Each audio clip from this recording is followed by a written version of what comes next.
everybody. Welcome to Humane Voices, the official podcast of the Humane Society of the United States. I'm Carrie, and I'm here with my colleague, Kelly. We are going to discuss today some of the worst laws for animals in the country. I was tempted to see if we could get some sort of sound effect here and have that Law and Order dong-dong as a sort of piece throughout here as we talk to our special guest.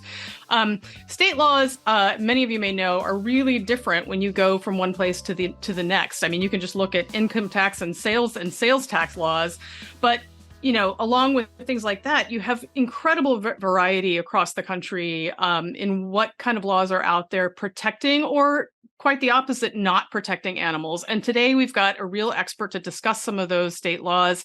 Our Senior Director of Policy at the Humane Society of the United States, Andy Burnett. Thank you so much for being here. Welcome. Thank you. Thank you for having me. Yeah, thanks for being on here. And Carrie, welcome back. It's been Chad filled your shoes adequately. Good to have you back. Adequately. I hope Chad is listening. I have to break in. Adequately? Son of a gun. Go away, did I Stinker say Bell. Adequately? I meant beautifully. I think that's what I meant. No, Andy, I'm really excited you're here. I think, like you, I do love to talk policy and shop. So you've been doing this for, I think, a really long time. How long have you been working on policy for animals? Roughly about 20 years I have, and it's almost all at the state level. So it has been a while. So you're about 20 years old now, right, Andy? Right, exactly. Right. I'm dating myself. Yeah. Mm-hmm. Yes. So in that time frame, I mean, 2 decades we're talking, and there's been, I'm sure, just tremendous change. A lot of things happen in the movement. What are some things when you look back on the past 20 years that you've seen that have changed? A lot. I mean, it's a complete new world. I always think about that. There's like a famous quote about kind of making progress in social movements, that first they ignore you, and then they make fun of you, and then they fear you, and then they accept you. And I think where we are is in between fear and acceptance. I think 20 years ago, we were maybe between ignore and make fun of. So I think that our movement has definitely made strides in the policy world, both at the federal, local, international, and state level. So I think like a big part of our discussion today is going to talk about the ramifications of being feared. It's a good thing. It means we're making progress, but it also is something we have to be aware of, and we really focus a lot of time so that we don't go back in some of these laws. So you think on the fear front, do you think that the fear is just because they suddenly recognize that we can win some of this stuff? Is that what the fear is about? Yeah. I think so. Yeah. I mean, fear by our opponents' field, but fear from, industries that abuse animals. And I think, we've definitely proven that we can make change, particularly, with our farm animal ballot measures, with the Supreme Court case. We, as a result of our movement's work, we're really transforming the factory farming industry, and that's definitely, the pork producers clearly are afraid. And I think we're seeing that from a number of abusive industries as a result of our work. And in that work, Andy, so I think we often think about, you're trying to get bills passed or things, legislation that becomes law. I mean, is that generally what you're trying to do when we talk about policy and making gains for animals? Yes, definitely. We work. And we have a state affairs department that works at the state, and we work at the local level as well, trying to pass laws targeting, again, abusive practices. So, and have been very successful at a lot of that. And I think we're seeing it's very hard. It's more and more difficult to get anything done in Congress. And so I think a lot of action is happening at the state level. Hopefully, we'll continue to be able to work at the state level, and it won't get so partisan and divided and dysfunctional as the federal level, or maybe actually I should say hopefully the federal level improves a little bit, but it's a little easier to get things done at the state level than it is at the federal level. And is it offense, defense? I mean, what are we mostly doing? Trying to run good bills, or are we fighting back things? Or it's both. I mean, I would make a rough guess that it's probably 50-50 at this point, that we're spending about half of our energy with proactive good bills and half of our energy defeating harmful efforts, which sometimes are attempts to repeal current law that, for example, Oklahoma They passed a ban on cockfighting in 2002, and this year in 2023, 21 years later, God, amazing. there's a bill. 2 decades later, incredible. 2 decades later, where the legislature is still trying to pass legislation that would reverse that. We were fortunate to kill that this year, but anticipated to come back next year. So there's that. So do you have to be mindful then? So when, a good law is passed, do you have to then continue you can't just check it off the list, move on to the next thing. You have to keep monitoring. It sounds like in this case, Oklahoma, 21 years later, they came back and said, not so fast. Yes, definitely. Without a doubt, we are always defending the laws that we passed. I mean, there are laws on wildlife and trapping that were passed in the 90s in states like Oregon and Washington that we're still defending in the legislature against. I feel like it's a great win, but you're definitely right that it isn't just like box check, move on. So it is something that you have to continually fight for. So, Andy, I mean, I'm curious. I don't know if you can speak to this, but what happens in a case like what we're seeing in Oklahoma, where this thing passed back in 2002, and then like 21 years later, you see it crop up again? Like, what are the proponents of cockfighting out there doing in those 2 decades? Are they sort of just biding their time, like doing a Mr. Burns in the background as they sort of plan for how they're going to get this back up? Like, it's pretty shocking to me that such a sort of contemptible industry has the sort of groundswell to actually, mount a comeback on this thing. Yeah. They've actually introduced a bill, I think, almost every year. So it isn't just this year. So it's same with the wildlife defensive. It's every year. So it isn't, they're not laying low and coming back. They're coming back right after. Right. So you have to fight it every year. Every year. Yes. Wow. Yep. Yeah.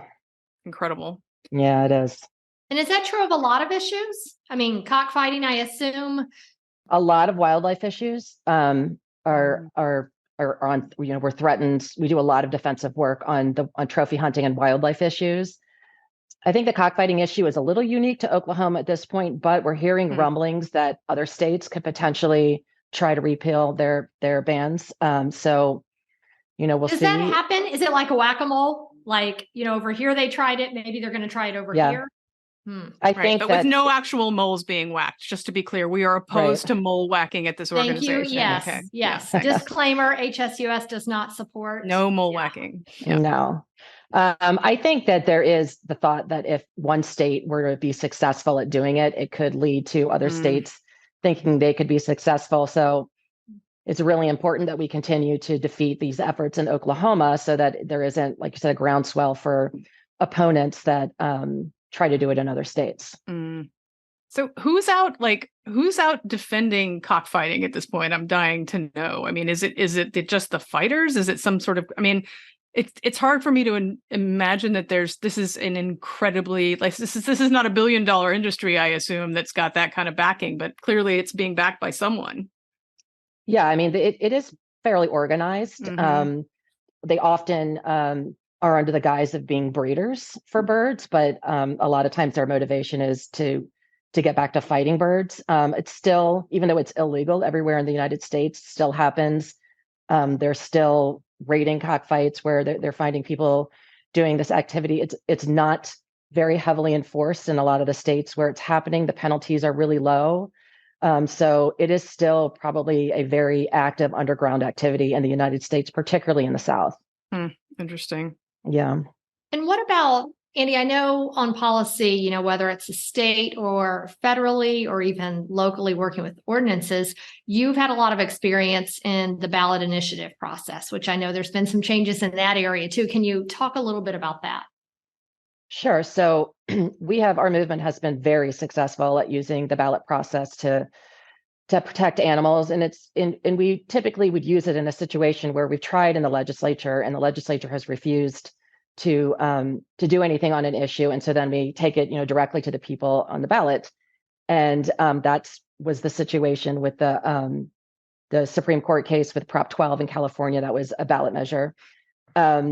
We have found that the general process of using the ballot to make change is under attack. One thing that has happened is in several states, the legislature has been able to make the requirements to pass a ballot initiative on wildlife stricter than the requirements for anything else. So this is what we're finding with some things that are going on now, where I feel like our opponents have a hard time really defending what they're doing on the merits. It's hard to defend, the way that, pregnant pigs are treated in gestation crates. It's hard to defend the act of cockfighting. It's hard to defend shooting, bear cubs, that kind of thing. So instead of trying to validate what they're doing on the merits, they attack the process, our ability to use the democratic process. And so we're finding, for example, the ballot process for wildlife, they've targeted just wildlife. It doesn't apply. Some of these states where they require it has to pass by a supermajority or 60% versus just a simple majority, only for wildlife issues, where they're treating animal issues different than every other issue. So, which of course is probably a result of fear, because they know that, we can be successful at the ballot process. So, and we're seeing that in other forms of, the democracy tools we use, passing local ordinances and things like that.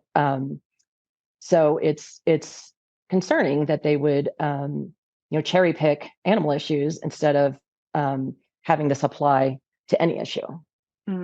Yeah, it's really scary thinking about how these sort of democratic tools get sort of taken back and forth. And, like as the sort of parties shift back and forth with each election, you see different parties sort of going after process elements that then they're going to have to live with in the next series if someone else is in control. When the continuous moving the goalpost. Yeah. You had success here. This is what citizens wanted, and they encourage the representatives to pass law. If that doesn't, they just keep moving the goalpost. And you mentioned, Andy, localities passing things and how the process is somewhat changed with that. Can you share a little bit about that? I think that probably when we talk about puppy mills, that's happened some. Sure. I think we have, when I say we, collectively, our movement, a lot of groups have passed well over 400 ordinances. So in counties and cities that prohibit pet stores from selling puppies from puppy mills. And as a result, we have seen states pass laws that say localities cannot pass any regulation of pet stores. So there are some states that it's called preemption, where the state is preempting counties and cities from passing laws. And so we've seen some big general laws passed that restrict localities' ability to pass things. But we've seen in 3 states where the legislature has said localities can't pass anything on pet stores. So it's very targeted to just pet stores. I mean, it's clearly a response to our success at the local level on the pet store issue. And this is, we had a lot of bills in 2023 dealing with this issue, and anticipate a lot in 2024 on this preemption issue that is really concerning and really just a threat and an attack on, cities and counties from enacting what they want to enact. Is that a change? Because in the past, we used to think of in politics, most elected officials and many citizens thought, local residents should determine what's in their best interest. They knew what's best versus state versus federal. It seems like that's a throwback, or that there's been a shift there. Yes, there has been. I mean, probably 5 or 6 years ago, we were not dealing with this. So, it is clearly a direct response to our success at the local level. So this is not something that, like with the Oklahoma situation, where we've been dealing with it for 21 years. So it's fairly new. Yeah.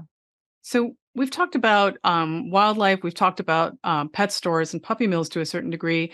How do these laws get enacted in terms of or dealt with in terms of how they impact farm animals? Because I know that farm animals are, for us, in terms of the actual numbers of animals that are impacted by human behavior, it's like farm animals are one of the most afflicted groups out there. Right. On this issue, it's one of the most well-funded, powerful opponents that we face in terms of abusive practices. And so just like with puppy mills, there are laws in a handful of states that they're called right to farm laws. They vary in terms of what they do, but a lot of times they leave the regulation of agriculture, factory farms, treatment of farm animals to the state legislature only. So they would prevent a locality or a county from passing an ordinance or regulation on an agriculture issue. So that would include, regulations on humane treatment of animals.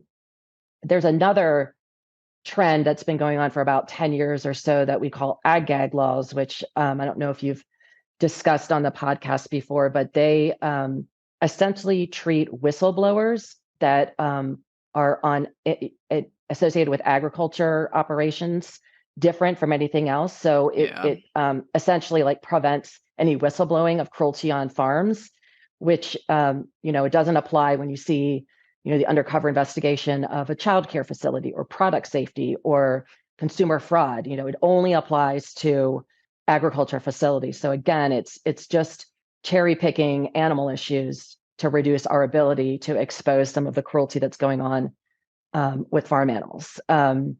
Yeah, the ag thing to me is I still am kind of flummoxed that sort of thing even exists. It's always struck, there's that longstanding sort of sentiment in the animal welfare field that, if slaughterhouses had windows, everybody would be vegetarian. Exactly. And so rather than actually provide those windows, they want to make sure that no one ever sees anything and that no one ever hears anything from inside the places that are really causing these animals to suffer.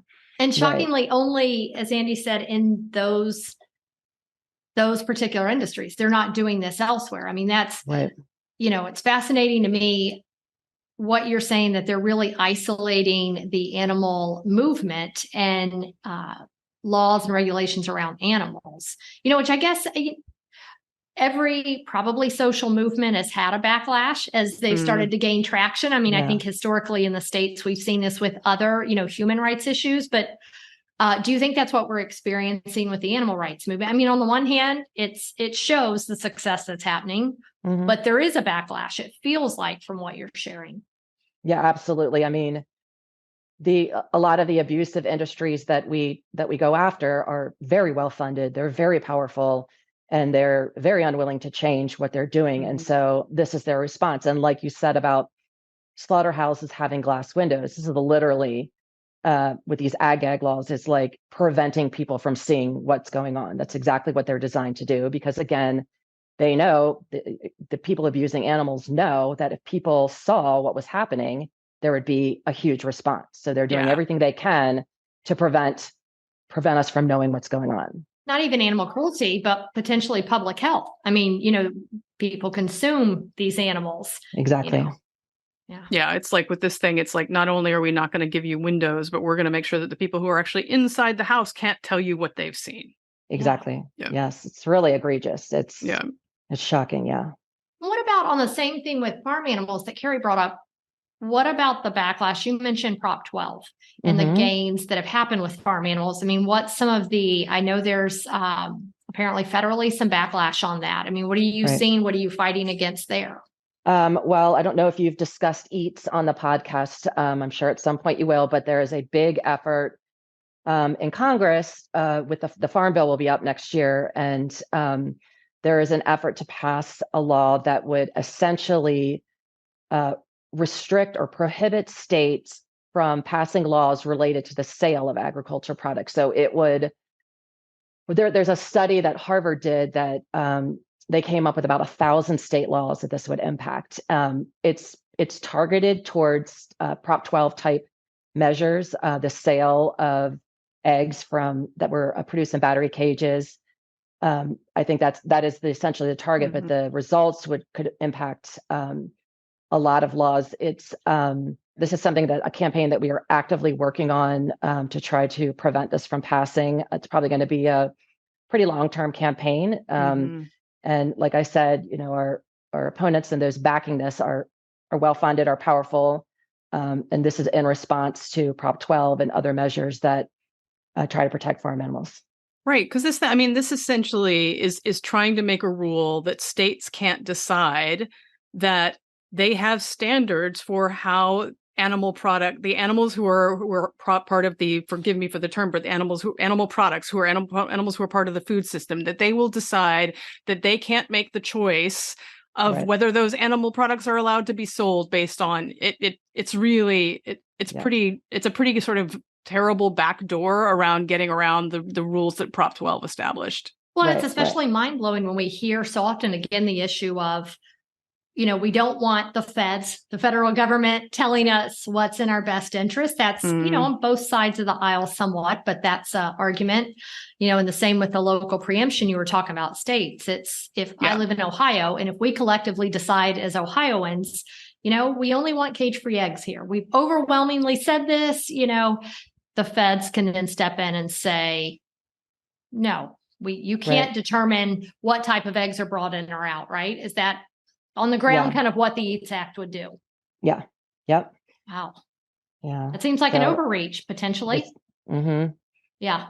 Yes, it's a classic thing where it's like people want the local government deciding when the local government agrees with them, and they want the feds deciding when the feds agree with them, right? Yeah, exactly. I mean, it's not a partisan thing really, because both parties do this kind of stuff. But it is particularly galling when it's being used to undermine such a sort of fundamental, sensible piece of legislation like Prop 12 was.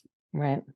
And the EATS Act, again, like a lot of the other things, just targeting one industry. It isn't about anything else. It's about one industry. So again, it's targeting basically the success of the animal protection movement to try to roll back some of the measures we've passed to protect animals. Well, and I think that's important for our listeners to know that, because many of you all, this isn't just HSUS, it's other groups, and it's all the volunteers and the citizens that have fought, successfully for years to get these protections on the books for animals. So I think we'll have listeners that have been a part of that fight and want to make sure this piece of dangerous legislation, the EATS Act, doesn't pass. What can folks do, Andy, that say, no, I don't want this to pass?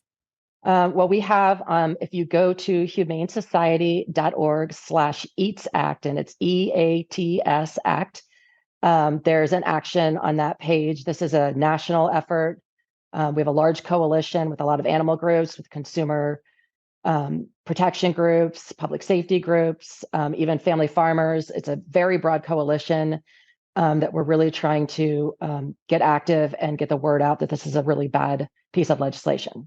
Right. And we hope our listeners will join us in fighting back on this. And Andy, as we, start to close here, I'm curious, because it sounds like we're at this stage, as you said, where, we've made a lot of gains, and that has rattled some cages, pun intended, of our opponents that are fighting back. But what are you, as someone that's been in this movement, you've seen the ebb and flow, the 2 steps forward, step back. What are you hopeful for? What do you see maybe in the next decade or two as you continue this work? Well, I look forward to us getting from feared to accepted. Obviously, I would love to see that happen in my lifetime. But I think I look forward to, the more we defeat these measures that target animals, that target the democratic process, I'm hopeful that the message will be sent to people advocating for these, that it's not going to work, move on. Maybe think about just changing the way that you treat animals and sort of complying with some humane standards, so that we're not still fighting over the process, and we're moving ahead as a country, as a movement, as a people, for a better world for animals, a better world for people. Yeah, absolutely. It seems like as we hear that arc does bend towards justice, it seems like we're definitely headed there, with more work to be done for sure. But the more people we have joining us in this fight, policy, I think it's important for people to know it's you working on it, it's our organizations, but it's everyday people that reach out to their legislators that get involved. Is that what you've seen, that it's really been a movement in the fullest sense of the word? Absolutely. And it's definitely for the decision makers who are making policy, it is much more impactful for them to hear directly from their constituents than it is from anything else. So I encourage everyone listening to go to that link, reach out to your member of Congress, let them know you're a constituent and that you want them to oppose the EATS Act. That is the most impactful thing that anyone can do. Andy, thank you so much for being here. This has been really great. I think a lot of the times, like when we think about sort of animal protection, I think a lot of people think about, saving puppies directly, but there's so much about the work that you and your team and other folks who are involved in policy do that really sort of help us get at like the root cause of these issues and prevent them from ever happening in the first place. And so congratulations for your successes on that. Hopefully they will continue, and we can get all to a better place, and for all the work that you've done to beat back the bad laws as well. Thank you so much for covering this and recognizing how important it is. Thank you. Thank you so much, listeners, for being here. This has been Humane Voices, and we look forward to seeing you on the next episode. Andy Burnett, thank you so much for sharing your expertise with us today.